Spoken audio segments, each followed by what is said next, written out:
Last week, the Yellowstone Valley Animal Shelter in Billings made headlines when 14 employees at the facility were hospitalized after being exposed to smoke containing methamphetamine during a routine FBI drug incineration at a nearby city-operated crematorium. MTN's Charlie Kleps is continuing to follow this story, and he brings us the latest.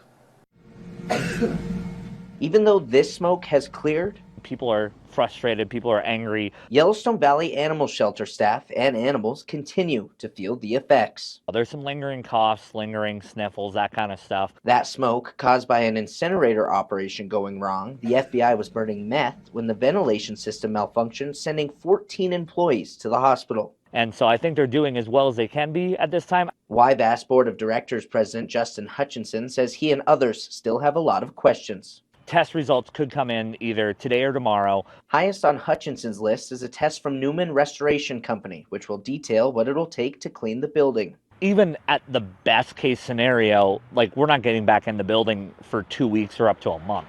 And with the shelter now out of commission, many also are wondering where stray animals will be taken. In the past, a couple of the emergency clinics in town would take stray animals. Tiffany Smith with Trailhead Veterinary Services says that it's common practice for people to drop strays off at vets in Billings where they can be held until animal control can get them to the shelter. Now that there is no operational shelter, what's happening to those animals? Smith says she fears that vets will also become inundated with animals. No clinic in town has the capacity to hold 75 to 100 animals at once on top of seeing patients. MTN is also learning more about the air quality permit the Billings Animal Board was granted in 2010, which says, quote, the Billings Animal Control shall not incinerate or cremate any material other than animal remains and or any corresponding container unless otherwise approved by the department. Hutchinson says he and others were unaware the city was also using it to burn dangerous narcotics. I see it as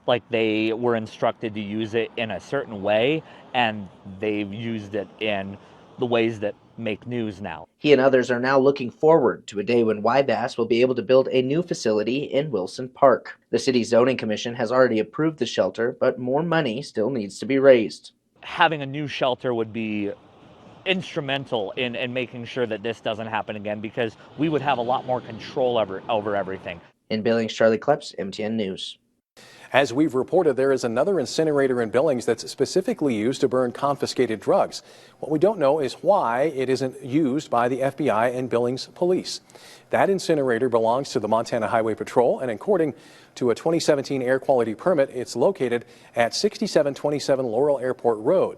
MTN has reached out repeatedly to the Montana Department of Justice, hoping to learn whether that incinerator is also used by other law enforcement agencies, and if not, why. DOJ spokesperson Chase Schur tells MTN the agency is still working to track down those answers. The video you're seeing is from 2018 in Butte, when the state announced it was installing 3 incinerators in Butte, Billings, and Great Falls to burn confiscated drugs and prescription pills. The money for those incinerators came from a lawsuit settlement between the state and a pharmaceutical company.